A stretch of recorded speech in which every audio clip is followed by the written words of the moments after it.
नेहरूंजींचं सगळ्यात महत्वाचं जर कोणतं योगदान आहे या देशासाठी, तर कोणताही मतदार हा अनधिकृत नसतो हे देशाला मागणी न करता त्यांनी करून दिलं. तर इव्हन अमेरिकेत सुद्धा आपण नागरिक आहोत, आपल्याला हक्क असायला हवेत मतदानाचे, यासाठी आंदोलनं करावी लागलेली आहेत. असं कोणतंही आंदोलन न करता आणि RSSच्या विचारांचे लोकांची नावं न वगळता त्यांनी मतदार याद्या बनवू दिल्या आणि त्यांना मतदानाचा हक्क दिला. विरोधकांना सुद्धा लोकशाहीमध्ये आपल्या इतकाच बोलण्याचा आणि सत्ता पक्षाला प्रश्न विचारण्याचा अधिकार असला पाहिजे, ही भावना त्यांनी या देशामध्ये जागृत केली. ती क्रमाक्रमाने त्यांच्या मृत्यूनंतर विझत गेली. डिसेप्टिव्ह ऑर्गनायझेशन असलेली RSS, द गँग ऑफ इंडिव्हिज्युअल्स असं त्याला भागवतांनी नाव दिलेलं आहे. थोडं गँग हे माझ्याकडनं बदललं होईल, पण ती गँग ऑफ इंडिव्हिज्युअल्सच आहे. झुंड असं त्याचं सोपं नाव आहे. झुंड स्वयंसेवक संघटना हे कसं वाटतं तुम्हाला? ZSS. महाराष्ट्राचे, हरियाणाचे, गुजरातचे सगळे खोटे मुख्यमंत्री आपल्याला मिळालेले आहेत. एवढंच नव्हे तर लोकसभा निवडणूक 2024 परकरा प्रभाकर स्वतः बोललेले 79 जागा, 240च्या वजा करा 79 जागा म्हणजे 162 होतात माझ्या माहितीप्रमाणे. भाजपला फक्त 162 जागा मिळाल्या. म्हणजे इंदिरा गांधी जेव्हा हरल्या तेव्हा सुद्धा इंदिरा गांधींनी चू आयोगाच्या कामात दखल नाही केली, म्हणून त्या हरल्या ना. नाहीतर अनिर्बंध जगायला काय जातंय? हे संविधान निर्मिती 26 जानेवारी 1950ला जे काय आपण संविधानाबद्दल बोललेलो आहे, म्हणजे ते 1000 वेळा बोललं जाईल आणि अगोदर बोललेलं आहे, पण त्याच्यामध्ये सायंटिफिक टेम्परामेंट जे आहे संविधानात लिहिलेलं ते नेहरूंकडनं आलेलं आहे. इव्हन डॉक्टर बाबासाहेब आंबेडकरांकडनं आलेलं आहे. नेहरूंनी ते दिल्या आपण काय केलं तर 26 जानेवारीला सत्यनारायणाच्या पूजा सुरू झाल्या. आपल्या या पंतप्रधानांनी लेटर टू मायसेल्फ नावाचा एक प्रकार लिहिला. एवढं पुस्तक आहे, किलोनी विकलं जातं मुंबईत. आता नेहरूंनी लिहिलं म्हटल्यावर यांनी लिहिलंच की पाहिजे, तर कोणाला लिहिणार असा प्रश्न पडला. कारण बालपणात मित्र नाहीत, शाळेतले सहकारी नाहीत, कॉलेजमधले शिक्षक गायब, हे सगळं अमित भाईनं सांगून गायब केले सगळ्यांना. म्हणजे मगाशी हा जो सांगत होता ना की हे करायचं नाही, जाओ नाही तर जाओ अशी चिठ्ठी येत नाही, अमित भाईने बोलाय देणे का नाही असं आहे ते, जाओ नाही तर हे सगळं कोणीच नाही. तर लेटर कोणाला लिहिलं? तर पहिलं पुस्तक आईची पत्र, म्हणजे आई आणि मुलाचा संवाद, ती भावना सोमय्या यांनीच इंग्रजी केली. आणि मग तरी पण नेहरूंनी 2 लिहिली, 3 लिहिली, 4 जायला. आता लिहिणार कोणाला पत्र? घरचे तर काही आपण पत्र होऊन करणार नाही, भाऊ सांगायला लागतील की मला कोणतं पत्र दिलेलं नाही. त्यांच्या भावांना मी ओळखतो सगळ्या. तर ते स्वतः लेटर टू मायसेल्फ, अरे याहून मोठा नेहरूंचा विजय काय असू शकतो? एवढी छाप. आम्ही ब्राह्मण जे आहोत ते प्रत्येक अवतार चाखून बघतो आणि या जिभेच्या कसोटीवर ठरवतो की तो बरोबर आहे की नाही. त्रिपुंड लावून तो संसदेत येत नाही, उगाच लोकांना घाबरवण्याकरता. आणि त्याने बोललेलं इंग्रजी जे आहे, त्याने लिहिलेलं जे इंग्रजी आहे ते वाचण्याकरता इंग्रज आतुर असतात. टेलिप्रॉम्प्टर हे त्यानंतर बनले. नेहरूंना टेलिप्रॉम्प्टर हा शब्दच माहित नव्हता. हे त्यांचं मोठं वैशिष्ट्य आहे, वापरण्याची दूरच गोष्ट. उद्या एखादा नवीन बाबा आला ना, जो शर्ट पायात घालतो आणि अंगात हे पॅन्ट, तुम्हाला आवडेल, कारण चालेल काहीतरी नवीन आउट ऑफ बॉक्स आहे, हे बाबा वेगळे आहे.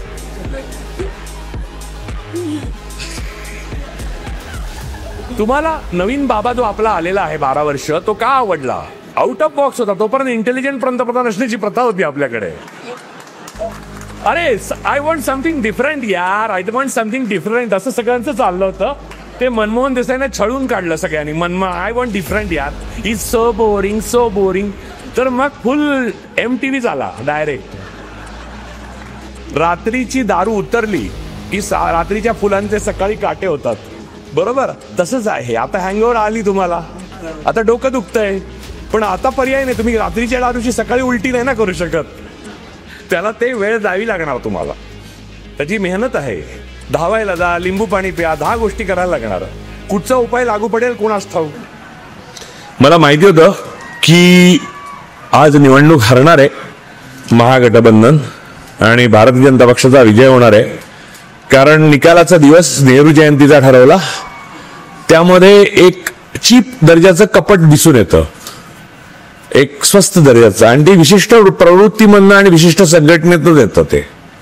त्याला कुबटपणा म्हणतात. मानवतेविरोधी कुबटपणा जो आहे तो त्याच्यामध्ये आहे, तो दुर्लक्षित करावा. मी एक विनंती करतो निरंजनला जाहीरपणे की जे त्याने 2 कागद आता डाउनलोड केले ते तात्काळ टाकून त्याच्यावर ट्विट टाकावं, इंग्रजीमध्ये टाक आणि मला टॅग कर. ते आत्ताच देशभर जाऊ दे. पहिली गोष्ट, मला हा अनुभव पहिल्यांदा नाही आलेला. आज नेहरू जयंती आहे, मी 2 भाषणं ऑलरेडी केलेली आहेत. नेहरूजींचं सगळ्यात महत्वाचं जर कोणतं योगदान आहे या देशासाठी, तर कोणताही मतदार हा अनधिकृत नसतो हे देशाला मागणी न करता त्यांनी करून दिलं. याहून महान गोष्ट कोणती असू शकत नाही. अन्यथा जगामध्ये सर्वत्र, इव्हन अमेरिकेत सुद्धा, आपण नागरिक आहोत किंवा आपल्याला हक्क असायला हवेत मतदाराचे, यासाठी आंदोलनं करावी लागलेली आहेत. असं कोणतंही आंदोलन न करता आणि RSSच्या विचारांचे लोकांची नावं न वगळता त्यांनी मतदार याद्या बनवू दिल्या आणि त्यांना मतदानाचा हक्क दिला. विरोधकांना सुद्धा लोकशाहीमध्ये आपल्या इतकाच बोलण्याचा आणि सत्ता पक्षाला प्रश्न विचारण्याचा अधिकार असला पाहिजे, ही भावना त्यांनी या देशामध्ये जागृत केली. ती क्रमाक्रमाने त्यांच्या मृत्यूनंतर विझत गेली. आज खरं तर नेहरूंची जयंती आहे, पण त्यांच्या विचारांच्या शोकांतिकेचाच दिवस म्हणायचा. कारण नेहरूवादाचा विसर पहिले नेहरूवाद्यांनाच पडला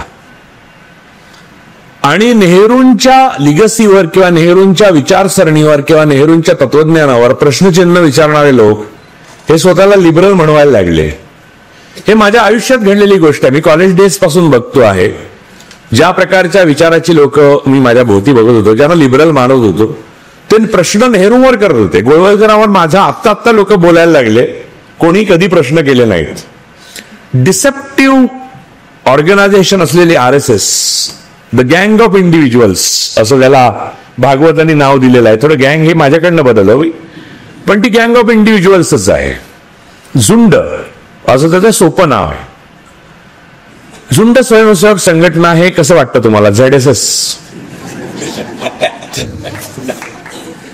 तर मूळ मुद्दा हा आहे की नेहरूंच्या जयंती दिवशी मी एवढं वाईट काही बोलू इच्छित नाही. फक्त बिहार निवडणुकीच्या चोरीच्या पार्श्वभूमीवर मी हे बोललो, कारण निरंजनने सुरुवात केली होती. महाराष्ट्राचे, हरियाणाचे, गुजरातचे सगळे खोटे मुख्यमंत्री आपल्याला मिळालेले आहेत. एवढंच नव्हे तर लोकसभा निवडणूक 2024 परकरा प्रभाकर स्वतः बोललेले 79 जागा, 240च्या वजा करा 79 जागा म्हणजे 162 होतात माझ्या माहितीप्रमाणे. भाजपला फक्त 162 जागा मिळाल्या. म्हणजे इलिजिटिमेट पहिले असंवैधानिक आणि अनलॉफुल असे पंतप्रधान आपल्याला मिळालेले आहेत. ही 16च आहे म्हणजे एक वेगळ्या प्रकारचा. त्याच्यासाठी लाडू वाटलेले आहेत. 240 वर थांबल्यामुळे त्यांना शॉक बसला. आदल्या दिवशी ते सांगत होते. पण या सगळ्याच्या मागे त्यांचा नेहरू विरोध जो गेले 12 वर्ष चाललेला होता तो असह्य होता. याचं मुख्य कारण म्हणजे नेहरूंनी बेसिकली आणि तत्वज्ञानाच्या माध्यमातून सुद्धा कधीही आपल्या विरोधकांना कमी लेखलं नाही. किंबहुना चीन युद्धाच्या वेळेला भारत संसाधनांच्या बाबतीत कमी होता.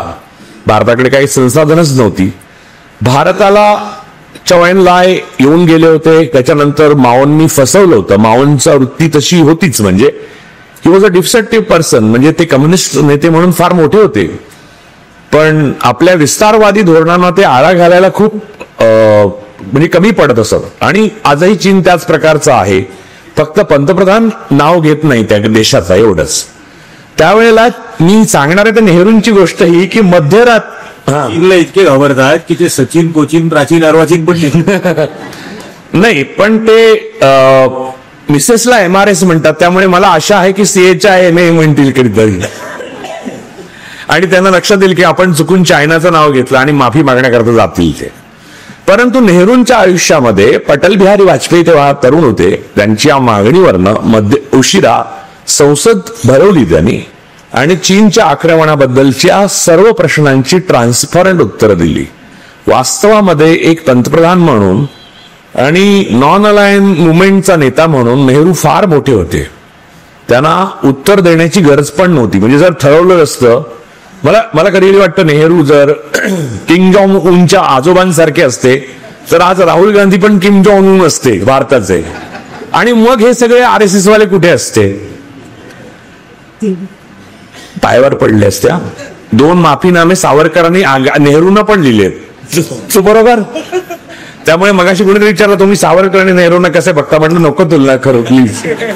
नेहरूंचं वजन कमी झालेलं तुरुंगातनं बाहेर आल्यावर आणि सावरकरांचं वाढलं होतं, एवढंच मी मजकूर सांगितलं आणि थांबवलं.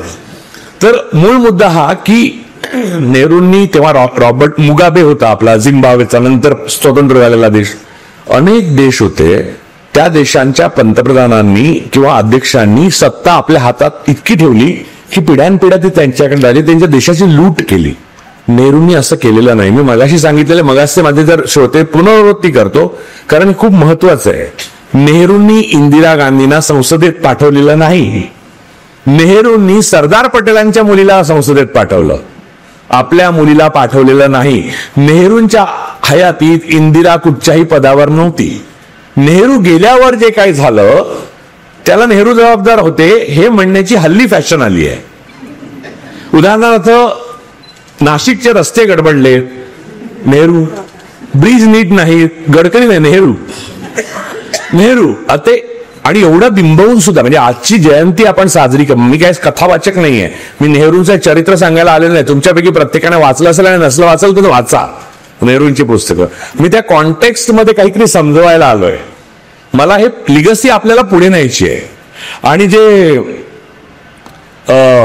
ह्याने मला आता नाव सुचलं निरंजन तुझ्या पुस्तकाचं, on the beats of drums, हेच नाव असलं पाहिजे पुस्तकाचं. जर नेहरूंनी जी लिगसी लोकशाहीची निर्माण केली ना, त्याचं नाव हेच असलं पाहिजे. कारण दवंडी पिटून एक महान लोकशाही निर्माण करणं जोक नाहीये. तेव्हा लाईट्स नव्हते, तेव्हा रस्ते नव्हते, दळणवळणाची साधनं नव्हती. अरे कोकणातल्या पिंगुळी गावामध्ये माझा 3 वर्ग मी शिकलो, लाईट नव्हती. दरवर्षी चर्चा व्हायच्या, फक्त विजेचे खांब टाकलेत कुडाळमध्ये, म्हणजे सगळे टाकलेले नसायचे. या पण मतदानाच्या दिवशी सगळे मतदानाला जायचे. आणि गंमत म्हणजे फळ्यावर मतदान किती झालेलं आहे 2-2 तासांनी त्याचे अपडेट्स यायचे. म्हणजे इंदिरा गांधी जेव्हा हरल्या तेव्हा सुद्धा इंदिरा गांधींनी चू आयोगाच्या कामात दखल नाही केली, म्हणून त्या हरल्या ना. नाहीतर अनिर्बंध जगायला काय जातंय. मला मगाशी एका मुलीने प्रश्न विचारला मगाशच्या भाषणामध्ये, नेहरूंचे कोणी उद्योगपती मित्र होते का जे त्यांच्या बरोबर फिरत असत? तर मी म्हटलं, JRD टाटांनी त्यांच्या पुस्तकातच लिहिलेलं आहे की नेहरू बहुधा माझा तिरस्कार करत असावेत. बरोबर. त्या काळचा जो सर्वात मोठा उद्योगपती होता त्याची ही परिस्थिती. त्या पलीकडे जाऊन पण म्हणजे नेहरूंनी मतभेद आपले राष्ट्राच्या मोठेपणाच्या आड येऊ दिले नाही. TIFR स्थापन होताना तिथे TIFR मध्ये त्या दिवशी भाषण करायला मी गेलेलो, तर तिथे होमी भाभा, नेहरू आणि JRD टाटा असं एकच फोटो आहे.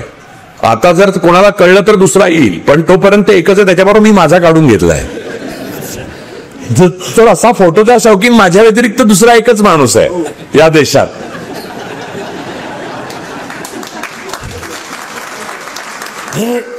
गंमत अशी की मी TIFR ला भाषण जे केलं ते डॉक्टर बाबासाहेब आंबेडकरांच्या जयंतीच्या दिवशी केलं. आणि मी त्या भाषणाच्या मध्ये बोललो की मी जे बोलतोय ते एवढं स्फोटक आहे की तुम्हाला जर भीती वाटत असेल तर त्याचा व्हिडिओ टाकू नका. त्यांनी व्हिडिओ टाकला नाही. नेहरूंनी उभ्या केलेल्या संस्थांचं पुढे काय झालं हे एका उदाहरणावर मी चुमूक देतो तुम्हाला. मी तिथे असं म्हटलं होतं की नेहरूंनी आपल्याला सायंटिफिक अप्रोच दिला. म्हणजे संविधान निर्मिती ही 26 जानेवारी 1950ला जे काय आपण संविधानाबद्दल बोललेलं आहे, म्हणजे ते 1000 वेळा बोललं जाईल आणि अगोदर बोललेलं आहे, पण त्याच्यामध्ये सायंटिफिक टेम्परामेंट जे आहे संविधानात लिहिलेलं ते नेहरूंकडनं आलेलं आहे. इव्हन डॉक्टर बाबासाहेब आंबेडकरांकडनं आलेलं आहे. नेहरूंनी ते दिल्या आपण काय केलं तर 26 जानेवारीला सत्यनारायणाच्या पूजा सुरू झाल्या, ज्या कम्प्लिटली फेक आहेत. म्हणजे त्यामुळे आता घाबरलेत काही लोक की जाऊन नाही पाठीशी आहे देऊ नको. मला कोणीतरी विचारलं की या 12 वर्षात नेहरूवादाचं काहीच नाही झालं. म्हटलं नाही झालं. नेहरूवादाच्या बद्दल लोकांना जागृती आहे. हे इतकं मोठं कार्य आहे की या एका गोष्टीसाठी देश मोदींचा कायम ऋणी राहील. बाजारात रोलेक्सची खोटी घड्याळं आली की खऱ्या घड्याळांची किंमत कळते. ते असं आहे की डुप्लिकेट आलं ना की ओरिजिनलचं महत्व कळायला लागतं आपल्याला. मी मनोज कुमार झा म्हणून एक आपले खासदार आहेत, ते खासदार म्हणाले होते की दिल्लीला जुन्या बाजारात मिळणारा जे घड्याळ आहे चोर बाजारात, त्या घड्याळाला ओरिजिनल स्विस मेड घड्याळाचा द्वेष वाटणं स्वाभाविकच आहे. ते एक वेगळ्या प्रकारचं विरोधी प्रेमच आहे किंवा आकर्षण. आता आपल्या या पंतप्रधानांनी लेटर टू मायसेल्फ नावाचा एक प्रकार लिहिला. एवढं पुस्तक आहे, किलोनी विकलं जातं मुंबईत. आता नेहरूंनी लिहिलं म्हटल्यावर यांनी लिहिलंच की पाहिजे, तर कोणाला लिहिणार असा प्रश्न पडला. कारण बालपणात मित्र नाहीत, शाळेतले सहकारी नाहीत, कॉलेजमधले शिक्षक गायब, हे सगळं अमितभाईनं सांगून गायब केलं सगळ्यांना. म्हणजे मगाशी हा जो सांगत होता ना की हे करायचं नाही, जाओ नाही, जाओ अशी चिठ्ठी येत नाही, अमितभाईने बोलाय देणे का नाही असं आहे ते, जाओ नाही. तर हे सगळं कोणीच नाही. तर लेटर कोणाला लिहिलं तर पहिलं पुस्तक आईची पत्र, म्हणजे आई आणि मुलाचा संवाद, ती भावना सोमय्या यांनीच इंग्रजी केली. आणि मग तरी पण नेहरूंनी 2 लिहिली, 3 लिहिली, 4 लिहायला. आता लिहिणार कोणाला पत्र? घरचे तर काही आपण पत्र ओन करणार नाही, भाऊ सांगायला लागतील की मला कोणतं पत्र लिहिलेलं आहे. त्यांच्या भावांना मी ओळखतो सगळ्या. तर ते लेटर टू मायसेल्फ, अरे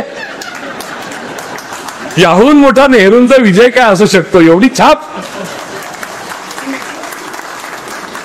नेहरूंचा हा अकल्पनीय म्हणजे विजय पाहून मी सोमय्यांना किताबखान्यात म्हटलं की हे पुस्तक मोठं नियॉन साईन करून लावा. म्हटलं उरलेलं काम मी करतो फुकट.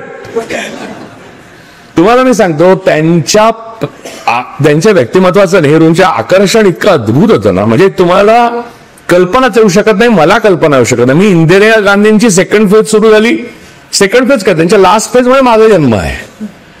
त्यामुळे नेहरू काय असतील मला कल्पना नाही, पण जे वाचलं आणि जे जुन्या माणसांकडनं ऐकलं ना ते इतकं अद्भुत आहे की काय काय गोष्टी. म्हणजे तुम्हाला सांगतो की गांधीजींसारखा माणूस 555 सिगरेटची पाकिटं सुभाषसाठी आणि एक जवाहरसाठी अशी लपवून ठेवायचे.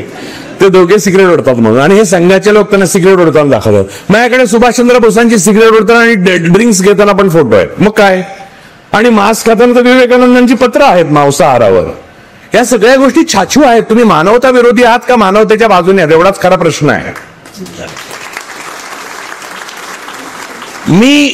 मी मानवतेच्या विरोधात असलेल्या आणि मनुष्य केंद्री नसलेल्या कुठच्याही व्यक्ती किंवा संस्थेला ऍब्सोल्यूट इमॉरल मानतो, आणि नेहरू हे ऍब्सोल्यूट मॉरल होते.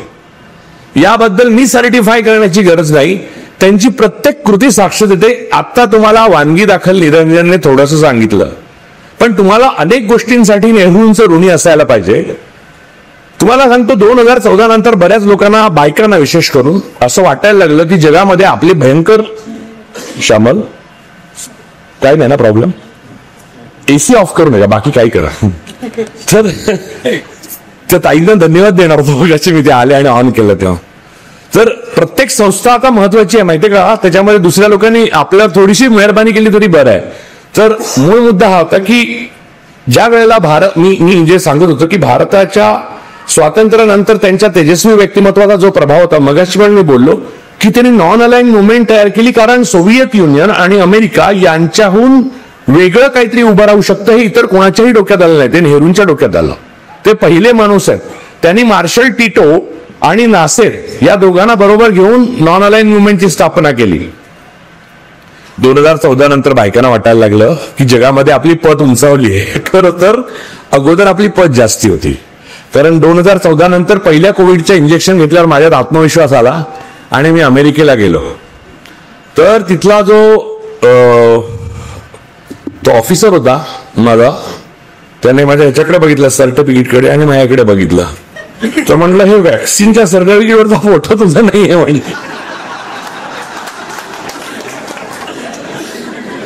आणि त्यालाही माहिती होतं की ही गंमत काय आहे ती, कारण त्याच्या अगोदरचं काय की शाह पटेल वगैरे गेले असतात ना माझ्या अगोदर पण अमेरिकेत, तर ते सगळं त्याला माहित होतं. आणि तो मुद्दाम छाती हसला. तर आपल्या देशाची काय बाबा पत राहिली असं वाटलं मला. मगाशी मी गमतीने म्हणालो आणि मी नेहमीच म्हणतो, जर नेहरूने ठरवलं असतं तर त्या काळात काही प्रिंटर वगैरे नव्हते बरं का. RSSच्या सगळ्या लोकांच्या अंगावर 30 वेळा नेहरू गोंधून घ्यावे लागले असते आणि इंदिरा गांधी 15 वेळा इतर लसींबाबत, बरोबर. आणि ज्यांनी घेतले नसते ते लंगडे डोळे आणि आगुंदळे झाले असते. लक्षात ठेवा, ही केवढी मोठी लिगसी आहे तुमच्या लक्षात येत नाहीये. या एका माणसासारखा तो माणूस नव्हता. देशाच्या नाही, मी सांगतो परराष्ट्र धोरणाबाबत हा जे नॉन अलाइन मुवमेंट आहे, आणि नंतर 2014 नंतर अशी फॅशन आली की आपली परदेशात फार पत वाढली आहे आणि आता भारताला एक महान राष्ट्र म्हणून ओळखायला लागले. पूर्वी कोणी कुत्रा पण विचारत नव्हता वगैरे. आता परिस्थिती एक्झॅक्टली उलटी आहे. परिस्थिती अशी आहे कारण जगात रशिया सोडले तर बहुतेक देश मी फिरलेलो आहे, आणि अगोदर फिरलेलो आहे, नंतरही गेलेलो आहे. लोक म्हणतात तुम्ही गरीब आहात तर तुमच्याकडे पैसे नव्हते, तुम्ही फिरताय कसे? तर त्याचंही उत्तर देतो, मला फेलोशिपा वगैरे मिळतात.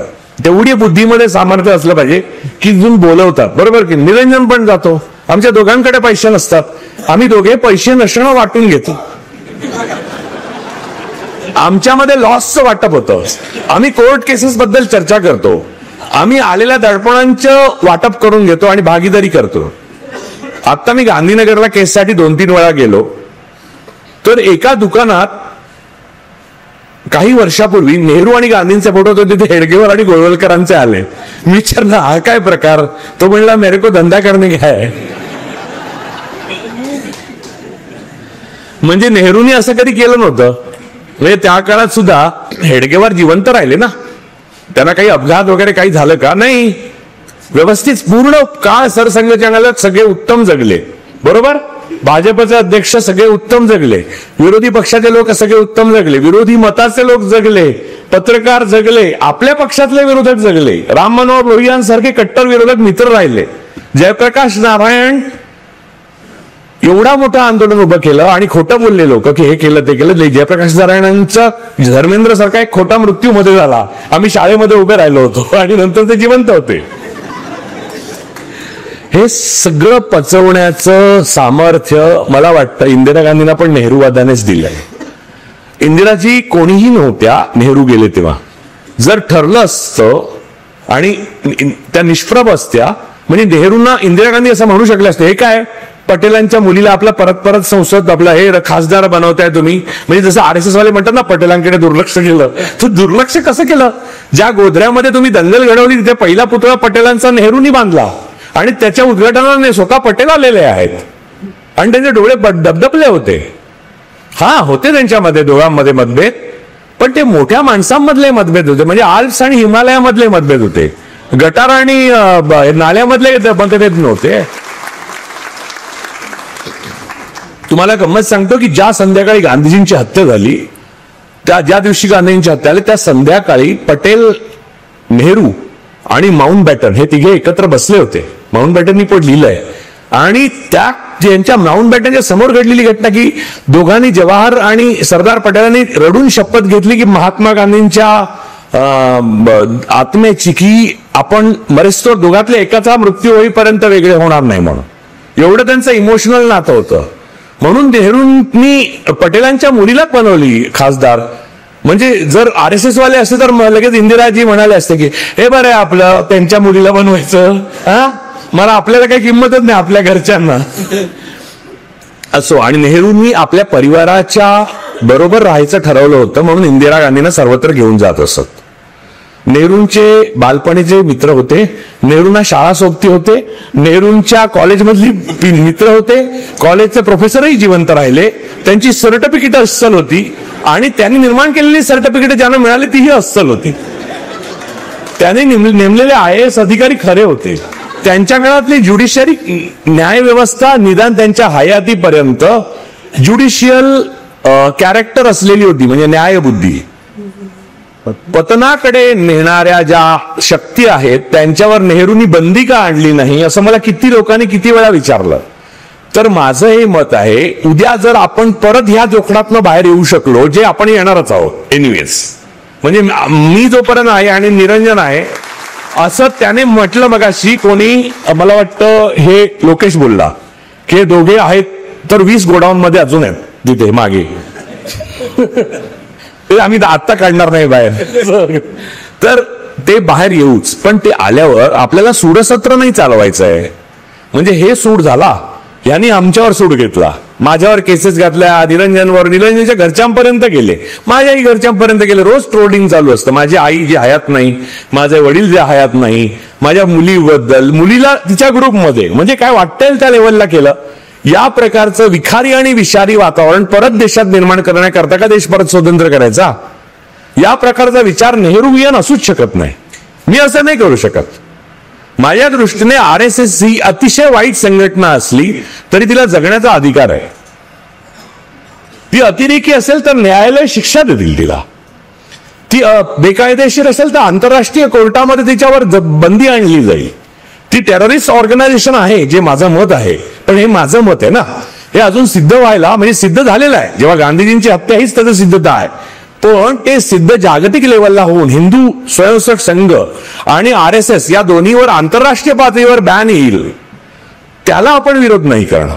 पण आपण आपल्या लेवलला सूड घेणं, ट्रोलिंग करणं, सभागृह देणं न देणं, इन्स्टिट्यूशन मध्ये अत्याचार करणं, इन्स्टिट्यूशनल गुन्हेगारी बनवणं, सगळी म्हणजे ED, NSI, NSA, ह्या सगळ्या गोष्टी करणं, हे नेहरूवादात बसत नाही.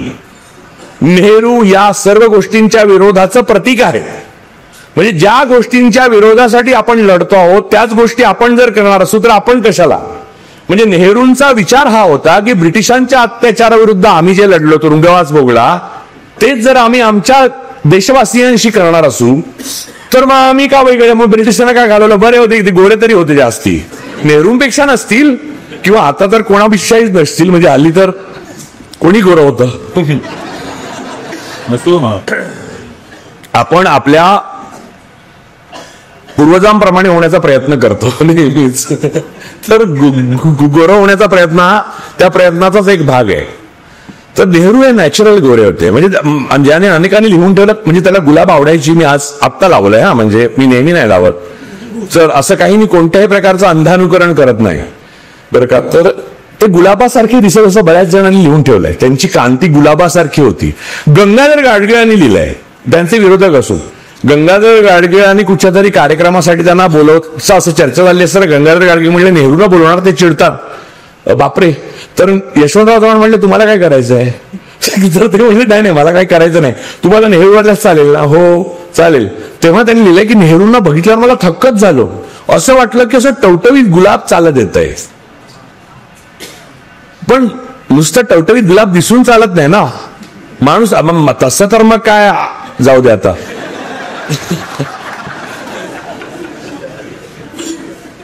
मला हे म्हणायचंय, नाही तुमच्या मनात आहे ते मला म्हणायचं नाही. बघा असं करता तुम्ही लोक, असं मला जे म्हणायचं नाही ते म्हणायला भाग पडताय तुम्ही. तर आतून ते तसे होते. तर नॉन अलाइन मुवमेंटवर आपण बोलत होतो. तर नॉन अलाइन मुवमेंट अशासाठी त्याने उभी केली की जो मध्यमार्ग आहे, आपल्याला प्रतिष्ठा तर काही असण्याची शक्यता होती, आपल्याकडे संसाधनं होती. त्याने सांगितलं दवंडी पिटण्यापलीकडे आपल्याकडे काय नव्हतं. माझ्या आजोबा बैलगाडी होती आमच्याकडे, किती वर्ष मी बघितलं, बैलगाडी होती आणि टमटम होती एक बाहेर, आणि एसटी वगैरे सगळं पुढे झालं, म्हणजे उभं केलं गेलं, असं नाही ते एका रात्रीत झालेलं. अनेक लोकांनी त्याच्यासाठी पण रक्त आणि घाम वाहिलेला आहे. यांना आयतं मिळालंय, सगळं विकतायत ना, ते सगळं ते आयतं विकतायत, PSU या पद्धतीने विकतायत. ते उभं करण्याकरता काय लोकांनी काढलेत कष्ट, ते मी डोळ्यांनी, माझ्या लहानपणी मी गावातच गेल्यामुळे मी पाहिलंय. शाळा उभारायला मास्तरांनी काय कष्ट केले. माझी शाळा पोस्ट मास्तर आणि शाळा मास्तर एकच असायचा, पण तो एवढे कष्ट करायचा, त्याला अशी श्रद्धा होती की आपण राष्ट्र घडवतोय आणि राष्ट्राची भावी पिढी घडवतोय. अरे गावात नव्हते लाईट, पण त्याच्या मनात लाईट होते, ते या माणसांनी पेटवलेलं. त्या माणसांनी आम्हाला घडवलं, लिटरली घडवलं. म्हणजे तुम्हाला सांगतो की मला जे आशा वाटू लागली त्या गावात सुद्धा, त्याची कारण ही आहे आणि ही या माणसांनी पेरलेलं आहे. आम्ही नेहरूंचं गाणं म्हणताना नुसतं गाणं नाही म्हणायचं खोटं खोटं. आम्हाला असं वाटायचं की साक्षात पंडित नेहरू आमच्या बरोबर आले. मी कधीच भेटलो नाही, माझा जन्मच नाही झालेला, पण असं सगळीकडे त्यांनी म्हणजे ते मुरले होते या देशामध्ये. या देशाचा इतिहास जो आहे तो त्यांनी उभा केला होता आणि त्यामुळे त्यांच्या हातात जेव्हा देश एक दरिद्री देश म्हणून आला, 40 कोटी लोकसंख्या असलेला, आपण प्रयत्नाने तो 140 पर्यंत नेला, खूप प्रयत्न झाले त्याच्यात, तर ठीक आहे म्हणजे, पण तेव्हा 40 कोटी जे होते तो त्यांच्या हातात आलेला देश संपन्न देश नव्हता आजच्या सारखा. तो देश जगामध्ये काय उभा राहणार, त्याचा चेहरा काय असणार आहे? एक तर सोव्हिएत युनियनच्या शरणाला जा, नाही तर अमेरिकेच्या शरणाला. तिकडे हेनरी किसिंजर वगैरे वाटच बघत होते. मुद्दा असा, नेहरूंनी मध्याचा मार्ग काढला आणि एक अशी मुवमेंट उभी केली जी नंतर सशक्त होऊन दोन्ही सत्तांना महासत्तांना आव्हान देती झाली. त्यामुळे चीन पहिल्या वेळेला माओने जे साहस केलं ते स्वतःच थांबवलं, त्यानंतर आपल्या विरोधात उभं राहू शकलेलं नाही. नेहरूवियन एक्सटर्नल अफेअर जे धोरण होतं त्यांचं परराष्ट्र धोरण, ते जोपर्यंत आपण राबवत होतो तोपर्यंत चीनला आवाज नव्हता आपल्या विरुद्ध. ज्या क्षणी नेहरूंना आपण परराष्ट्र धोरणाच्या बाबतीत सोडून दिलं, आपल्याला अमेरिका रोज डोळे दाखवते, रशिया आपल्याला सांगितलेलं न ऐकता पाकिस्तानला विमानं विकते, चीन आपल्या अरुणाचलची 30 गावं घेऊन बसल्या, नावं घेऊन सुद्धा आपल्याला नावं घेता येत नाहीत त्यांची. आणि त्यांच्या बदल्यात मीडियावाले उगाच वाचून दाखवतात मेलेले चीनी सैनिक चांग शिंग शुंग. तर मला तर वाटलं की हे कुडाळमध्ये चायनीज दुकानं उघडल्यासारखं वाटलं मला. तिथे पदार्थांची अशी नाव आहे, तिथे बीजिंग आणि शांघायहून लोक येतील आणि कुडाळमध्ये. माझे वडील चीनला गेलेले आणि 15 दिवसांनी परत आले, तर ते म्हणले 1 नंबरचा थर्ड क्लास देश. म्हटलं कसं काय, एवढं तर प्रगती झाली. ते म्हणते खायला काय नाही, खायला मला कळे ना कोणता पदार्थ आहे. तर म्हटलं चायनीज तुम्हाला तर आवडतं. अरे तिथे चायनीज मिळत नाही म्हणले, ते वेगळंच खातात काहीतरी. आपल्याला पंतप्रधान चायनीज मिळाले, चायनाला माहित नाहीये, पण त्यामुळे ते चायनाचं नाव घेत नाही. हे लक्षात घ्या. नेहरूंनी ती परराष्ट्र भारताला प्रतिष्ठा मिळाली आणि जे लोक परदेशात जाऊन NRI झाले आणि भारतामध्ये कसं दारिद्र्य आहे आणि मोदींमुळे भारताला जगात कशी प्रतिष्ठा मिळाली हे NRI जे सांगतात ना, ते नेहरू फेलोशिप वर तिकडे गेलेले होते. ते IITचं आहे, ते IIMचं आहे, ते डॉक्टर्स आहेत सरकारी योजनेतनं, ते नेहरू फेलोशिप वर गेलेले आहेत, किंवा रॉकफेलर फाउंडेशनच्या फेलोशिप जे नेहरूंनीच सही केलेली होती. त्यामुळे यातला एकही माणूस नेहरूंपासून अस्पर्शित राहिलेला नव्हता. फक्त तो कृतज्ञता हे मूल्य मानवी मूल्य असल्यामुळे विसरला, कारण त्यांच्या संघटनेत जे जे मानवी आहे ते त्याज्य आहे, जे जे जनावरी आहे ते आपलंसं करा. म्हणून मासा हा आम्ही सारस्वत लोक खायला सुरुवात केली, कारण पहिला अवतार आहे तो.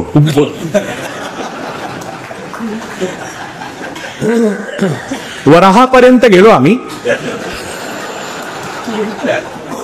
पण तो केरळमध्ये. आम्ही आमच्या ब्राह्मणवादात, आमचे ब्राह्मण जे आहे, आम्ही ब्राह्मण जे आहोत ते प्रत्येक अवतार चाखून बघतो आणि या जिभेच्या कसोटीवर ठरवतो की तो बरोबर आहे की नाही. माझी आई असताना मी तिला सांगितलं की मला मेल्यावर समुद्रात टाक, म्हणजे स्कोअर सेटल होईल. मी आयुष्यभर मासे खाल्ले, एकदा मासे मला खातील. माझ्या मुलीला पण मी हे सांगून ठेवलंय. म्हणजे मला लिटरली असं वाटतं, नेहरूंनी आपल्या मृत्यूनंतर आपली राख भारतावर केवढं प्रेम असेल त्या माणसाचं, ते भारतभर टाकायला ज्या पद्धतीने. म्हणजे जो माणूस वेस्टर्न फिलॉसॉफीवर एवढं कमांड आहे, आईन्स्टाईन पासून चार्ली चॅपलिन पर्यंत कोणी त्याला त्याज्य नाही, त्याला माहिती आहे. हेरॉल्ड लॉस्की तर त्याचा फॅन आहे. तर अशा माणसाला गंगेचंही तेवढंच आकर्षण आहे. तो गंगेमध्ये स्नान करतो आणि म्हणजे उपनयन संस्कार झालेले यज्ञोपवीत वगैरे धारण करून करतो, असं नाही. फक्त त्याचा दिखावा नाही करत. त्रिपुंड लावून तो संसदेत येत नाही, उगाच लोकांना घाबरवण्याकरता. आणि त्याने बोललेलं इंग्रजी जे आहे, त्याने लिहिलेलं जे इंग्रजी आहे ते वाचण्याकरता इंग्रज आतुर असतात. टेलिप्रॉम्प्टर हे त्यानंतर बनले. नेहरूंना टेलिप्रॉम्प्टर हा शब्दच माहित नव्हता. हे त्यांचं मोठं वैशिष्ट्य आहे, वापरण्याची दूरच गोष्ट. आणि जगभर त्यांनी मी पाहिलेलं त्यांचं बीबीसीवरचं जेव्हा भारत स्वातंत्र्य झाल्यावर पहिलं पंतप्रधान झाले ते 52 साली, तेव्हा बीबीसीवर 4 महत्वाच्या जर्नलिस्टनी त्यांचा एक इंटरव्ह्यू घेतला. तो युट्यूबवर आहे, तुम्ही बघा की एक्स्टम्पर प्रश्न विचारलेत आणि त्यांनी एक्स्टम्पर नेहरूंनी उत्तर दिले. एक स्टेट्समन, एक डिप्लोमॅट, एक नेता, एक भारतीय माणूस, अस्सल भारतीय माणूस, एक अस्सल भारतीय संस्कृतीचा राजदूत आणि एक राजबिंडा पंतप्रधान कसं बोलू शकतो त्याचा एक उत्कृष्ट नमुना येतो. आणि या माणसाला नाकारून आपण कचरा वेचत फिरतोय. म्हणजे आज नेहरू जयंती जोरदार व्हायला पाहिजे असं मी जे डुबे साहेबांना म्हटलं, याचं कारण पारिजातकाची फुलं शेजारजीच्या अंगणात का पडावीत, आमच्याही अंगणात पडली पाहिजेत. तर मी असा विचार केला, पडू दे शेजारजीच्या अंगणात, नाशिकच्या अंगणात, मी मुंबईहून येतो पाहिजे तर, वाऱ्याने जात असतील तर मी आलो इथे. पण मी आज सांगतो की आज तुमच्या इथे उपस्थित असलेला प्रत्येक माणूस एक संघटना आहे असं समजा. तुम्हाला त्या लोकशाही शेवटी काय, तुम्हाला मी एक सांगतो, मोदी शहा जिथे जाणार तिथेच तुम्ही जाणार, तुम्ही जाणार तिथेच ते जाणार. तेही अमर्त्य नाहीत, तुम्ही अमर्त्य नाहीत. काही घाबरायचं कारण नाही, कोणालाही घाबरण्याचं कारण नाही आणि कधीही घाबरण्याचं कारण नाही. तुम्ही जोपर्यंत मला मगाशी विचारलं सत्याकडे पोहोचण्याचा मार्ग काय, म्हटलं सत्य हाच मार्ग आहे स्वतःकडे पोहोचण्याचा. जेव्हा माणूस सत्य जुगारतो तेव्हा स्वतः सोडून इतरांकडे फिरायला लागतो. ते या सरकारच्या ज्या सगळ्या निवेदनांमधनं दिसतंय ना, भाषणांमधनं आणि वक्तव्यांमधनं आणि प्रेस कॉन्फरन्समधनं, ते आहे. त्यांना स्वतःची भीती वाटायला लागली आता. कारण खोटं, असत्याला स्वतःकडचा मार्ग कधीच असत्याचा चकवा लागला की तो माणूस, तो समाज, तो देश रसातळाला गेला म्हणून समजा. सत्याकडे जाण्याचा मार्ग नाही, सत्य हाच मार्ग आहे. आणि संघटना नावाची गोष्ट नाही, तुम्ही स्वतःच संघटना आहात. तुम्ही ठरवलं ज्या दिवशी लढायच्या त्या दिवशी तुम्ही लढू शकता. हा कॉन्फिडन्स तुमचा जावा, यासाठी सगळा प्रोपागंडा सुरू आहे. अरे छोटी छोटी माणसं जी लढली, बाबू गेनू असेल, भगतसिंग असतील, ते काय 23 वर्षाचा मुलगा. नेहरू सुद्धा तरुण होते आले तेव्हा, सुभाषचंद्र बोस तरुण होते, सरदार वल्लभभाई पटेल तरुण होते. पण असे असंख्य अनाम लोक जे लढत होते ते काही संघटना पाठीशी होती म्हणून असं काही नाही हो. तेव्हा पण काँग्रेस अशीच होती, कारण काँग्रेसकडे तेव्हाही पैसे नव्हते. टिळक पण म्हणून गांधी गोळा करत फिरत होते. बाळा तुझ्याकडे किती, रजनीशने एक सांगितलं ना, गांधीने माझ्याकडे पैसे मागितले, फोटो काढला, फोटो काढण्याचे पैसे मागितले, कारण राजकारण चालवायला पैसेच नव्हते त्यांच्याकडे. त्यामुळे तेव्हा काँग्रेस वेगळी होती आणि आता काहीतरी वेगळी झाली असं काही नाहीये. तेव्हा लोक लढवय्ये होते आणि आता गुलाम झालेले आहेत. तुम्हाला माध्यमांनी, आणि माझं तर मत आहे, मी सगळ्यांना एक आवाहन करतो, घरातले टीव्ही काढून टाका. माझ्या घरात टीव्ही नाहीये, माझ्या घरात टीव्हीच नाही. आम्ही वर्तमानपत्र घेत नाही.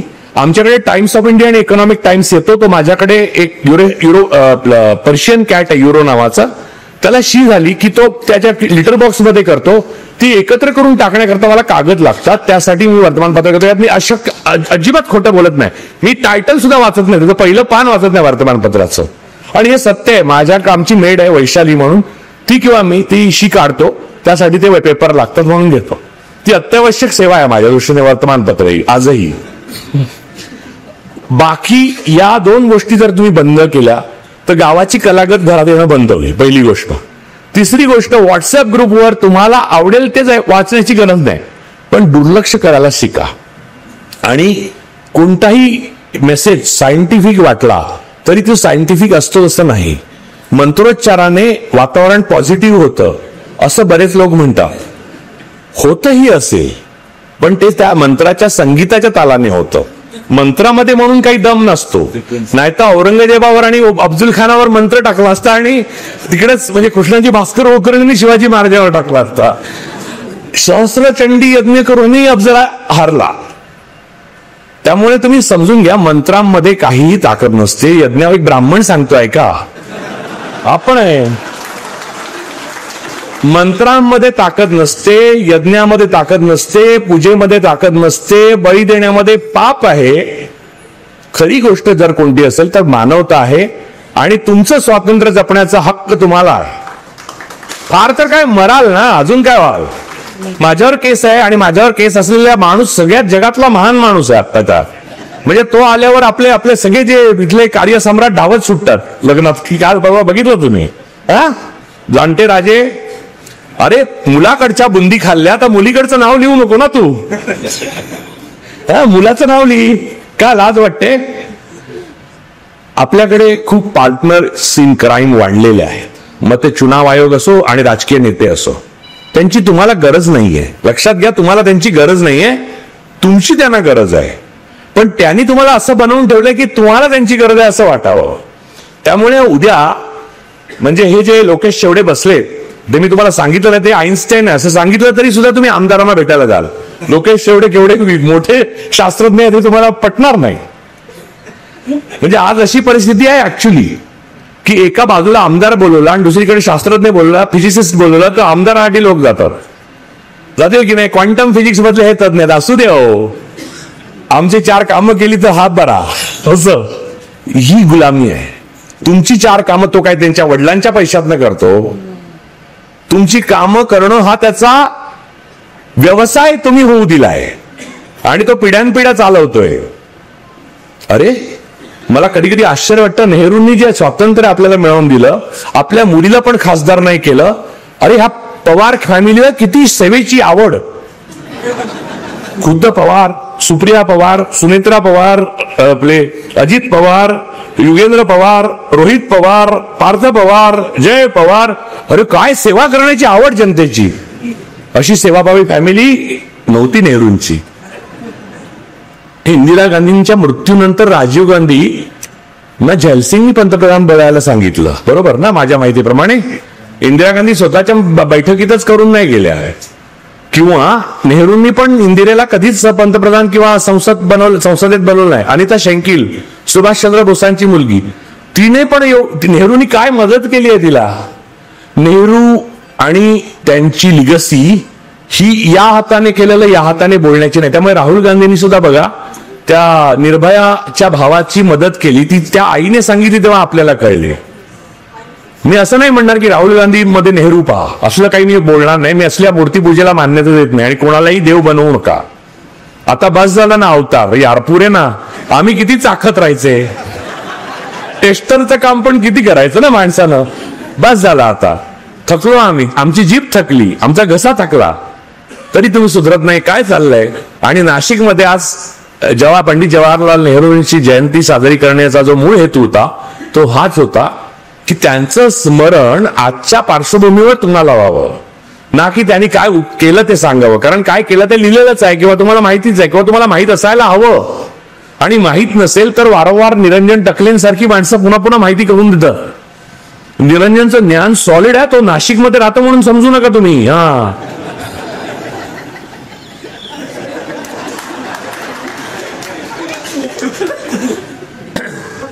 त्याला जर मुंबईला नेलं ना तुम्हाला खूप धक्का बसेल की केवढं ज्ञान होतं पण गेला निघून म्हणून आपल्याकडे.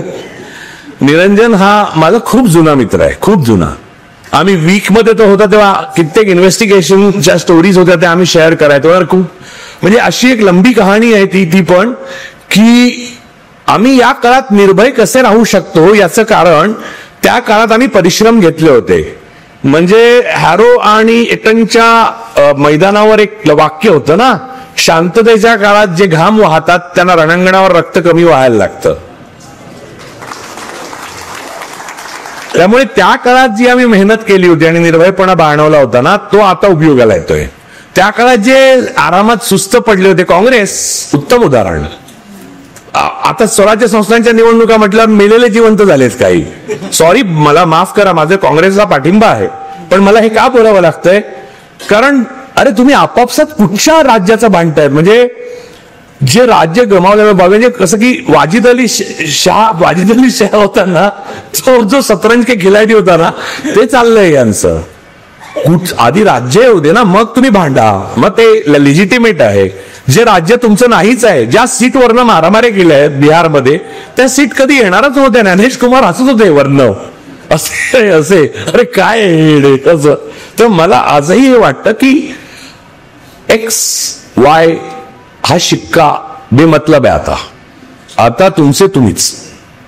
म्हणजे ज्या दिवशी गांधीजींना अटक झाली 42च्या आंदोलनात, चले जावचं भाषण केल्यावर महादेव देसाईंनी लिहून ठेवलंय की गांधीजी आले ते भाषण करून, आणि स्वाभाविकपणे माहिती होतं की आता प्रमुख काँग्रेसच्या लोकांची धरपकड होणार आणि त्यांना पकडून तुरुंगात टाकणार. आणखी काय, तर आपला इथे एक कॉम्रेड आहे ज्याला मध्ये फडणवीस आले म्हणून आधीच तुरुंगात टाकलेलं, असं नव्हतं व्हायचं.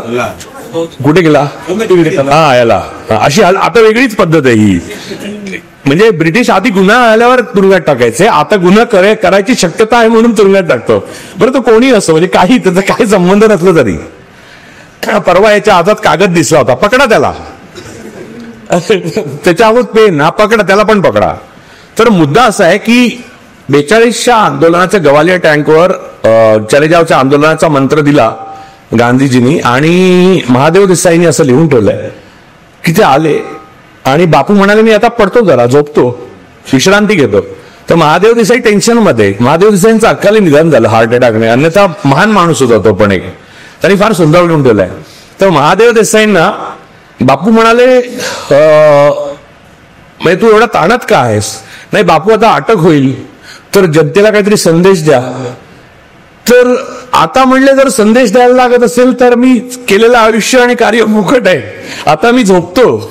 मी जे बोललो ना आतापर्यंत तेच संदेश होता. अरे महादेव तू पण झोप.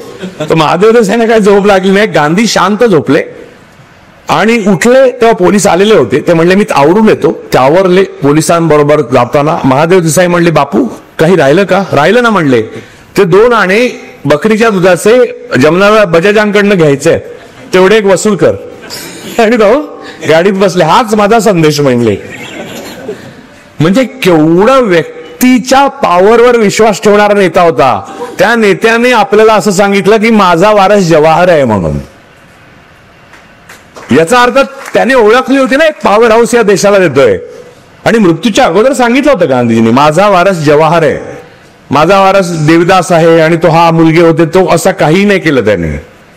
नाही तर हल्लीचे नेते आपल्या वारसाबाबत एवढे टेन्शन मध्ये असतात की मी मध्ये सोलापूरला गेलेलो तर भावी खासदार अशी पोस्टर लागलेली. अर्थात त्यानंतर खासदार झाल्याच. तर मुद्दा असा की आणि मी सरफराज अहमदने कार्यक्रम केलेला, एबीव्हीपीने विरोध केलेला आणि पोलीस आणि एबीव्हीपीचे गुंड सगळे उभे होते मारायला. काँग्रेस सोलापूर काँग्रेसतर्फे एक माणूस नाही. दुसऱ्या दिवशी आले. बरं यांच्यामध्ये घरोघरी संबंध होते. तर या प्रकारची माणसं नव्हती ती. तुम्हाला भ्रमित करण्यात आलंय काँग्रेस म्हणजे करप्शन. हे चुकीचं आहे, साफ चुकीचं आहे. आत्ता करप्शन बघताय तुम्ही. खरं चिल्लर पिल्लर देणं म्हणजे करप्शन नाही हो. काँग्रेसकडे एवढे पैसे असते तर त्यांनी इमारती बांधल्या असत्या ना आपल्या. आता बघा कसं RSSच्या इमारती, RSSची रजिस्टर्ड ऑर्गनायझेशनच नाहीये. नेहरू आणि पटेलांमधला महत्वाचा फरक जर आहे, जो RSS तुम्हाला वारंवार सांगते, ते नेहरू असल्यामुळे RSS वाचली. जर पटेल असते ना तर RSSला शिल्लक नसतं ठेवलं. पटेल एवढे उदारमतवादी, हाच एवढाच मतभेद होता दोघांमध्ये. पटेल शत्रूबाबत एवढा उदारमतवादी होण्याच्या विरोधात होते. दोघेही धर्मनिरपेक्ष होते. दोघांचंही मॉडर्न रिपब्लिक व्हावं यावर श्रद्धा होती. एवढंच काय, डॉक्टर बाबासाहेब आंबेडकरांचे सुद्धा सर्व मतभेद धरून नेहरूंची या गोष्टीवर श्रद्धा होती की भारत हा एक मॉडर्न रिपब्लिक झाला पाहिजे. म्हणून आपण पाकिस्तानपेक्षा वेगळे झालो आणि फार पुढे गेलो. आपल्याला आता याया खान, झिया वगैरे भेटलेले आहेत आपल्या आयुष्यातले. त्यांना टाळून परत आपण नेहरूंपर्यंत पोहोचू शकू अशी मला खात्री आहे. माझा तुमच्यावर पूर्ण विश्वास आहे. माझ्या जनतेवर विश्वास आहे, भारतीय जनतेवर. आजही जवळपास 63% जनता यांना मतदान चोरून सुद्धा करत नाही. आणि आजही एवढे लोक आलेले आहेत माझ्याबरोबर, निरंजन बरोबर आणि इतर लोकांबरोबर आयडेंटिफाय व्हायला घाबरत नाहीत. याचा अर्थ असा समजा की हे झुंबर खाली येणार आहे. कारण ते चायनीज आहे. चायनीज मालाची गॅरंटी नसतेच कधी. मूळ मुद्दा हा आहे की तेव्हा नवीन सूडसूत्र आपल्याला राबवायचं नाही, तर आपल्यातलं सृजन जिवंत ठेवायचं आहे. ज्या दिवशी हे लोक सत्तेतनं जातील आणि पुन्हा लोकशाही प्रस्थापित होईल, त्या दिवसापासून मी या विषयावर बोलणंच बंद करणार आहे. मला कला, संगीत आणि सिनेमा याच्यामध्ये प्रचंड आनंद मिळतो. तो आनंद इतका विलक्षण आहे, पण तो आनंद माझ्या घरामध्ये कोबरा घोणस वगैरे बसले असताना मी नाही एन्जॉय करू शकत. माफ करा, मला आता काठी घ्यावी लागते हातात.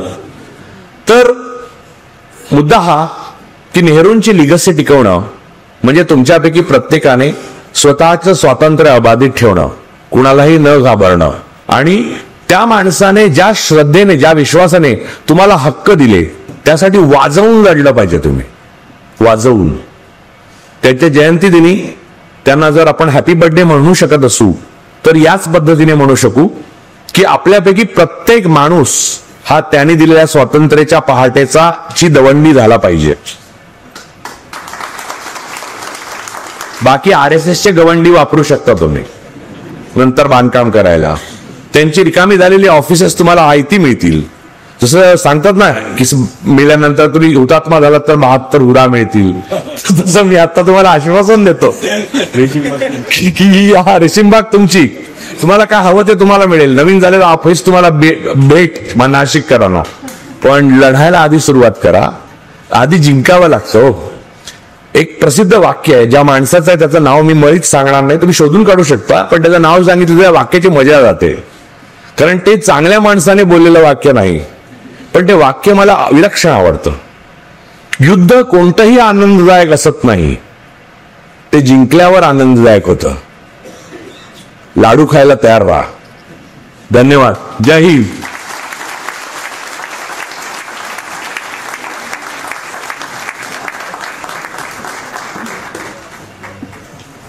पार्टीनी काय करावं? पॉलिटिकल पार्टीच्या बद्दल मी आत्ताच लिहिलंय, मॅथिक डायस ट्विट लिहिलंय प्रदीर्घ.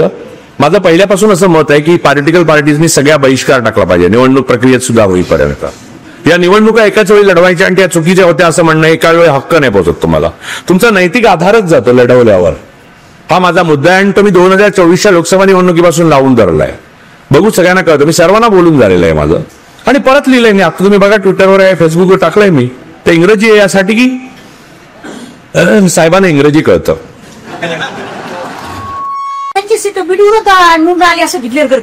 काय हा पण डिक्लेअर होते ना, हेच मला हवं आहे. कारण इंटरनॅशनल लेवलला आपल्याकडची डेमोक्रेसी नाही हे डिक्लेअर होईल.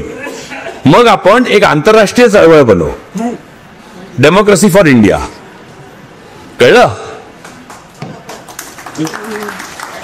मला हा बोला. सॉरी, नाही ते मला माहित नाही, पण होऊ शकतात, होतील. म्हणजे असं काही नाही. बघा कसं आहे, मुळामध्ये ईव्हीएम मध्ये दोष असला तरी माणूस वाकडा असल्याशिवाय तो ईव्हीएम वाकडा करत नाही. 14 साली मोदी ईव्हीएमनेच निवडून आले होते. त्यामुळे माणूसच जर व्यवस्था सुधारली तर जगातलं काही नीट चालू शकतं. आता आपल्याकडे अर्ध्या निवडणुका ईव्हीएमच्या ज्या आहेत त्या इस्रायलकडनं घेतल्या जातात, त्यामुळे प्रॉब्लेम आहे. आपल्याला एक प्रश्न असा आहे, म्हणजे मी डेमोक्रेसीवर 15 वर्षापासून काम करतोय, पण आजपर्यंत मला त्याच्यात म्हणजे माझ्यासारखी माणसं मिळत नाही. म्हणजे जो तो फक्त पदाला दारी बनवतात याच्यातून फायदा मिळणार आहे, तर मी पिकवू शकलो नाही. मला एवढं म्हणत आहे की whether democracy survive without politicians or not. Politics म्हणजे विदाउट पॉलिटिक्स किंवा पॉलिटिशियन्स डेमोक्रेसी सर्वाई बनू शकते की नाही. एक सेकंड, मी मुरुक करणं हात घ्या आणि दरवाजा लावून घ्या. ते आपल्या बरोबर होत दिसलं पाहिजे. तर पॉलिटिशियन असणं ही डेमोक्रेसीची आवश्यकता आहे, आणि आपण सगळे पॉलिटिशियन आहोत. तुम्हाला सांगतो, या लायब्ररीच्या व्यवस्थापनात जेवढं पॉलिटिक्स असेल तेवढं पॉलिटिक्समध्ये नसेल. किंवा जगातल्या कुठच्याही छोट्या अपॉलिटिकल संस्था आपल्या सोसायटीमध्ये राहत होत्या, संध्याकाळी बसतात, त्यांना काय पगार बिगार नसतो, चेअरमन सेक्रेटरी वगैरे, ते उगाच अशा रीतीने पॉलिटिक्स करत बसतात, एकामेकावर डाव टाकत बसतात की असं वाटतं की उद्या यांची कांडल्यावरनं बोटच येते सोन्याने भरलेली. त्यामुळे पॉलिटिकल असणं human being is a political animal, त्याला कॅथार्सिस नाहीये दुसरा. किंबहुना तुम्ही म्हणता ब्युरोक्रेसी शिवाय आपण जगू शकू, पण पॉलिटिशियन शिवाय नाही जगू शकत, डेमोक्रेसीच नाही होऊ शकत. तुम्ही निवडून दिलेली माणसं, त्याची व्यवस्था तुम्ही बदलू शकता. मला असं वाटतं की ज्युडिशरीमध्ये ज्युरी सिस्टीम असावी, असं माझं मत आहे. ज्या कोलॉजियमची पद्धत बदलावी, ती ब्राह्मणवादी आहे. त्या अनेक गोष्टी त्यात आहेत. तुम्हाला सांगतो, आता आपल्याला रिप्रेझेंटेशन म्हणून सर्व जाती धर्मांना जे दिलं जातं ना, ते ब्राह्मणवादीच असतं. म्हणजे ब्राह्मणवाद काय करतो, अर्ध्या लोकांना हत्यार म्हणून वापरतो आणि उरलेल्या अर्ध्यानं बळी, बहुजनांमधल्या. त्यामुळे जे अर्धे हत्यार बहुजन झालेले आहेत, ते तुम्हाला वाटतं हे बहुजन आहेत, ते बहुजन नाही आहेत. त्यामुळे ती सिस्टीम वर्क होत नाही पॉलिटिकल. आता मी मगाशी नावं घेतली ज्यांना सेवाभाव उत्पन्न झालेला आहे, ते ब्राह्मणवादाचे हत्यार आहे. त्यामुळे पॉलिटिकल सिस्टीम मध्ये तुम्ही पॉलिटिशियन शिवाय ती जगवणं असं काही असत नाही.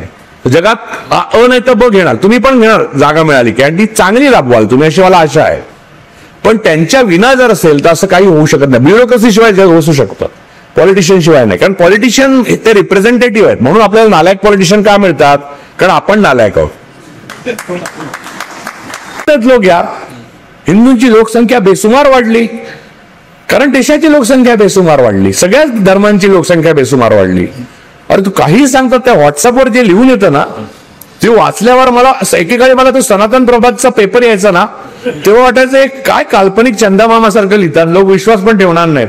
पाहिलं नंतर माझ्या लक्षात आलं की लोक आपल्यावरच विश्वास ठेवत नाहीये. याच्यावर एक अप्रतिम कथा आहे बरं का. मी ओशो रजनीशांच्या एका याच्यात ऐकली, छोटीशी कथा आहे. एक साधू बाबा येतो, एका गावामध्ये 2 विहिरी असतात, एक राजासाठी आणि एक प्रजेसाठी. एक साधू बाबा येतो आणि त्या प्रजेसाठी जी विहीर असते त्याच्यात पुडी टाकतो, पावडर, आणि सांगतो आजपासून सगळे वेडे होणार याचं पाणी प्यायल्यावर. 2 दिवस लोक वाट बघतात, पण पाण्याशिवाय कसं जगणार, पितात. सगळी प्रजा वेडी होते, सगळी प्रजा वेडी होते. पण राजा, त्याची राण्या, त्याचे राजपुत्र आणि प्रधान आणि सरंजामदार त्यांचे राजवाड्यात जे एकत्र ते खुश असतात, ते पार्टी करतात की आपली विहीर चांगली असल्यामुळे आपण नीट राहिलो. पण त्यांना थोड्या वेळानेच लक्षात येतं की सगळ्या प्रजेने आपल्याला घेरून टाकलेलं आहे आणि सांगते की हा राजा वेडा आहे आणि ती सगळ्या प्रधान सगळे वेडे आहेत, त्यांना ताबडतोब मारून टाकलं पाहिजे. तो राजा घाबरतो आणि तात्काळ माणसं पाठवतो आणि त्या साधूला शोधून सांगतो माझ्या विहिरीत पण टाक ती पुडी. मग राजा वेडा होतो. त्या दिवशी सेलिब्रेशन केलं जातं की राजा आता शहाणा झालेला आहे. हे जे आपलं झालेलं आहे ना, मला ज्या दिवशी पहिले सनातन प्रभात वाचला होता तो आणि आजचा दिवस नेहरू जयंती, माझ्यामध्ये आमूलाग्र बदल झाला. माझ्या विश्वास बसला की काहीही होऊ शकतं, भिवू नकोस. मला त्या दिवशी विचारतात कोणतरी, हो तुम्ही इतकं वाईट बोलता, 12 वर्षात काही झालंच नाही का चांगलं? म्हटलं झालं ना, स्वामी समर्थांचे शिष्य वाढले, मठ वाढले, हे चांगलंच झालं. लोकांना अरे सायकोलॉजिकल काहीतरी बसण्याची जागा तर मिळाली. मी त्या दिवशी पण सांगितलं होते का महाराजांची कथा माहित आहे ना माझ्या लहानपणीची, तुम्ही माझ्या मुलाखतीमध्ये ऐकली असेल. मी पुनरावृत्ती करावी की नको असं तुम्हाला विचारावं असं वाटतं. अरे कणकवलीचे महाराज होते, त्यांचं नाव सांगितलं, मला त्या मठातनं फोटो आले आणि म्हणजे धमक्या नाही आल्या, पण म्हणलं साहेब काय आहे असं करू नका, म्हणजे आमचं रे वगैरे. जर ते महाराज होते ते नागडे असायचे, पूर्ण नग्न असायचे. तर माझा मामा लहानपणी मला घेऊन जायचा. तेव्हा इंदिरा गांधी असणार पंतप्रधान, नेहरूंचा काळ संपला होता. समाजात हळूहळू अंधश्रद्धा फोफावायला लागलं. तर 26 जानेवारीला दणक्यात सरकारी ऑफिसमध्ये सत्यनारायणाच्या पूजा घालण्यास सुरू झालं होतं. मला वाटतं संतोषी मातेचा उदय झाला होता 75 साली, बरोबर.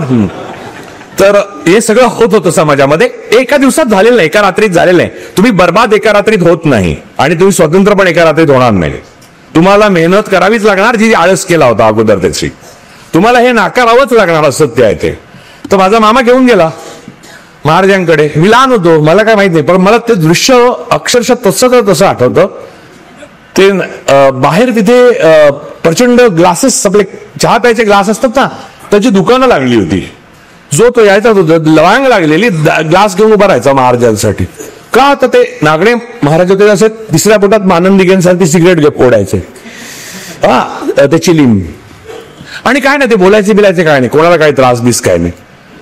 ते आपलं त्यांच्या धून मध्ये असायचे. त्यांना कोणी आणून बसवले होते हे सुद्धा त्यांना माहित नव्हतं. त्यांनाही माहित नव्हतं आणि लोकांनाही माहित नव्हतं. म्हणजे नंतरच्या पहिले लोक सोडले तर पहिले लबाड जे असतात ते हुशार असतात, जे मंदिर स्थापन करतात. ते तर गेलो आम्ही आतमध्ये. तर मी बघितलं दृश्य, म्हणजे जसं मी आत गेलो दरवाजाचं दृश्य बघितलं तर महाराज आला की ग्लास घ्यायचे आणि भिंतीवर आपटायचे, ते फुटलं जायचं. तो महाराजांचा कौल असं मानलं गेलं. माझ्या डोक्यात पक्का आलं की महाराज वैतागला येतो तो माणूस मला ग्लास कशाला आणलो का. आता याला अपवाद माझा मामा ठरला. म्हणजे इन्सिडेंटली ती माझ्या आयुष्यात घडल्यामुळे घटना एवढी प्रसिद्ध नाही, अदरवाईज ती लुप्त झाली असती. झालं असं, माझ्या मामाने ग्लास दिला तर महाराजांनी बाजूला केला, कणकश घेतला आणि माझ्या मामाच्या हातावर लागला आणि एकदम चांगलंच चरचरला. मामा श्याम असं केलं त्याने, बाहेर पडला आणि नमस्कार कर त्याही परिस्थितीत मला सांगतोय. मी केला, आम्ही बाहेर गेलो. दुसऱ्या दिवशी माझा मामा नायब तहसीलदार झाला, बढती झाली त्याची. माझ्या आजीने अख्ख्या वेंगुर्ल्यात सांगितलं की महाराजांनी चटका दिला, भाऊ झालो आता कलेक्टर. अरे त्यानंतर जो तो सिगरेटची पाकिटं घेऊन जायला लागला, तिथे सिगरेटची दुकानं लागली. त्यामुळे माझा अशक्य ते शक्य करतील स्वामी यावर पक्का विश्वास बसला आणि तुम्ही यावर विश्वास ठेवा.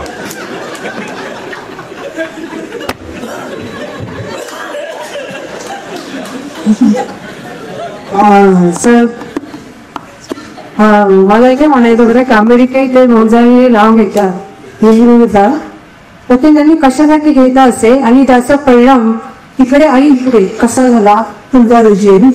नाही, नेहरूंचं नाव त्याने काय आकस्मिकरित्या किंवा अपघाताने घेतलेलं नाही. तुम्हाला जोरान ममदानी हा प्युअर पॉलिटिशियन आहे आणि तो गुजराती आहे.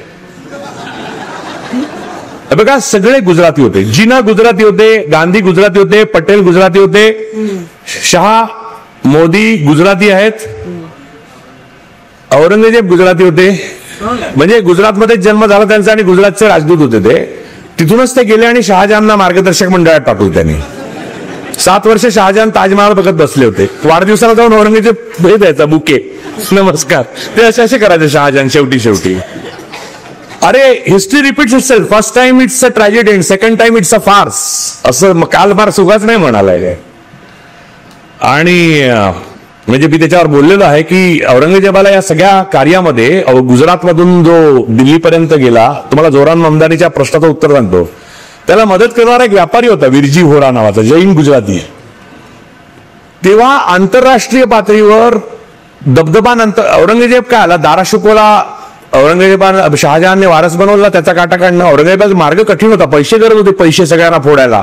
तेव्हाही सरदार पैशानेच फुटायचे, तेव्हाही गोहत्तीला न्यायचे, तुम्हाला माहित नाहीये.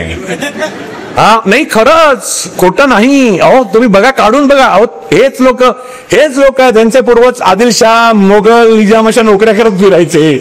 असं काय करता? पुण्यामध्ये जर्मनचे क्लासेस 42 साली सुरू झाले, तुम्ही काढून बघा. हिटलर जिंकणार असं कळल्यावर. म्हणजे आपण काय करायचं या बाजूला, नवीन मालक येणार त्याची गुलामी किती करायची ही तयारी. तर मूळ मुद्दा हा की गुजरातमधनं आलेले जोरान ममदानी जे आहेत त्यांनी गोधरा मुसलमानांच्या बद्दल केले गेलेले ह्युमॅनिटी. बघा, मोदींची राजवट हा पॉलिटिकल क्रायसिस नाही आहे, तो भारताचा ह्युमॅनिटेरियन क्रायसिस आहे, पहिली गोष्ट. आणि वी आर सायकोलॉजिकल गाझा, हे लक्षात घ्या. आपण वर्ण दिसत नसलो तरी मानसिक दृष्ट्या उद्ध्वस्त झालेला देश झालोय आता. ह्या 2 गोष्टी अत्यंत अंडरलाईन करून लक्षात ठेवा. हे जोरान ममदानीला माहित असल्यामुळे त्यांनी नेहरूंची आठवण करून दिली आणि त्यांनी हे अगोदरच पण खूपदा बोललाय. आता जर अचानक माहित झालंय अशातला अजिबात भाग नाही. तर ही गोष्ट खूप महत्वाची आहे. तुम्ही सांगा कॅल्क्युलेट करणं, तो म्हणतो ना, तो हाताने जेवतो. अशा माणसांची प्रत्येक मूव ही पॉलिटिकलच असते. आउट ऑफ बॉक्स असणं हे पण खूप महत्वाचं आहे. कधी कधी तुम्हाला कंटाळा येतो तेच पॅटर्न बघून. उद्या एखादा नवीन बाबा आला ना, जो शर्ट पायात घालतो आणि अंगात पॅन्ट, तुम्हाला आवडेल, कारण चालेल काहीतरी नवीन आउट ऑफ बॉक्स आहे, हे बाबा वेगळे आहेत.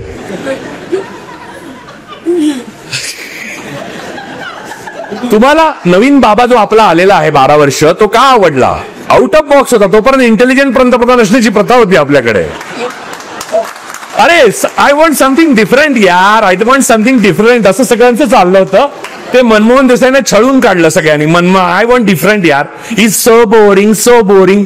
तर मग फुल MTV झाला डायरेक्ट. घ्या, प्रत्येक गुलाब हे काटे बरोबर घेऊन येतं बरं का. त्यामुळे रात्रीची दारू उतरली की रात्रीच्या फुलांचे सकाळी काटे होतात. बरोबर तसंच आहे. आता हँगओव्हर आली तुम्हाला, आता डोकं दुखतंय, पण आता पर्याय नाही. तुम्ही रात्रीच्या दारूची सकाळी उलटी नाही ना करू शकत. त्याला ते वेळ द्यावी लागणार तुम्हाला. त्याची मेहनत आहे. धावायला जा, लिंबू पाणी प्या, 10 गोष्टी करायला लागणार. कुठचा उपाय लागू पडेल कोणास ठाऊक. काँग्रेसच्या काळात पण निधी होता आणि निधीच्या काळात पण निधी. तर काँग्रेसच्या काळात निधी लागल्या पण यांनी रिकामा लावला आणि लोकशाहीला मारून पुरोगामी चळवळ मारून लागली. पुरोगामी चळवळ आणि लोकशाही सभेसाठी नवीन काय उपाय. प्रॉब्लेम असा आहे की आता ईडी का लावला ह्या लोकांनी हे सगळ्यांनाच माहिती आहे. ते संस्थात्मक दुरुपयोग आहे. पण त्याचा एक दुसरा श्लेष पण आहे. यांना भूतकाळात जाण्याची सवय आहे, त्यामुळे ईडी लावतात.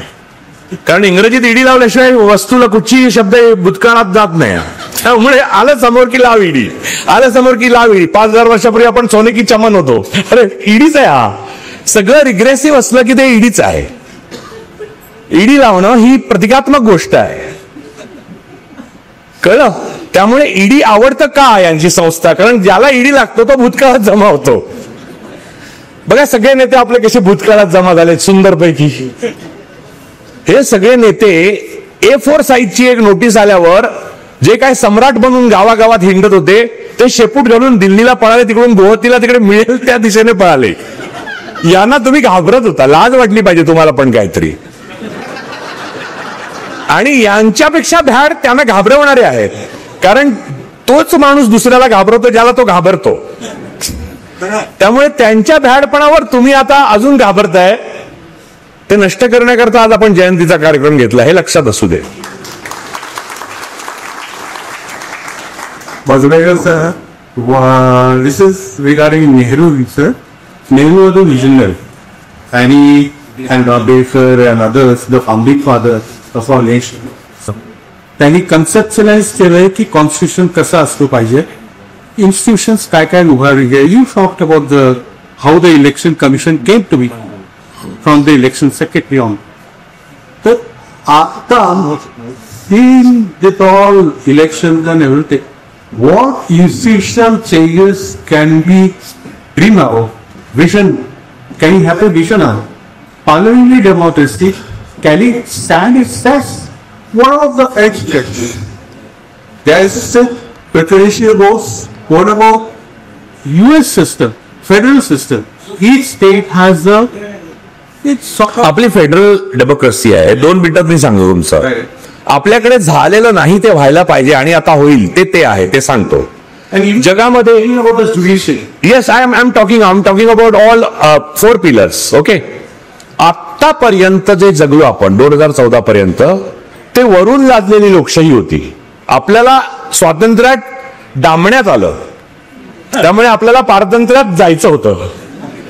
आता पहिल्यांदा असं होईल की खालून वरती मागणी होईल की आम्हाला लोकशाही पाहिजे, तेव्हा ती खरी लोकशाही येईल. फॉरगेट अबाउट सिस्टीम कोणती असली तरी शेवटच्या माणसाने ओरडा करून आणलेली सिस्टीम नीट टिकते. त्यामुळे बॅस्टिलचा तुरुंग फोडलेली फ्रेंच लोकशाही ही आद्य लोकशाही का मानतात, कारण ती खालून वर मागणी गेली. मग तो फ्रेंच राष्ट्राध्यक्ष सरळ तुरुंगात गेला, डायरेक्ट अध्यक्षाच नाही तर कोणच. का, कारण शेवटच्या माणसाला माहिती आहे की we are democrats, we are modern republic. त्यामुळे आता तुम्ही म्हणता संस्थात्मक बदलाची फार गरज आहे तर नाही, थोडे बदल हवेत पण फार नाही. मूळ बदल जे हवेत ते खालून वर मागणी होण्याची. म्हणजे आतापर्यंत लोकांना पारतंत्र्यात डांबलं जायचं, नेहरूंनी स्वातंत्र्यात डांबलं आपल्याला. त्यामुळे नेहरूवर राग आहे लोकांचा.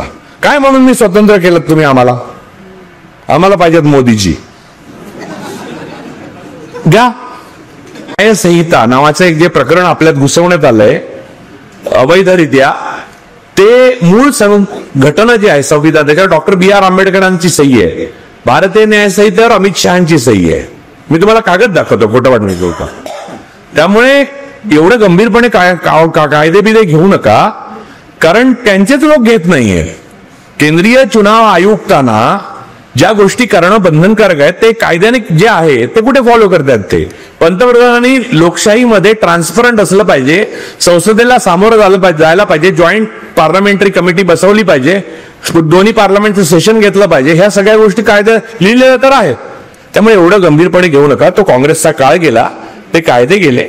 आता तुम्ही खाताना वही अमित कहे वही सही या जगात आहात. जाऊ वाघ म्हणले जांबा.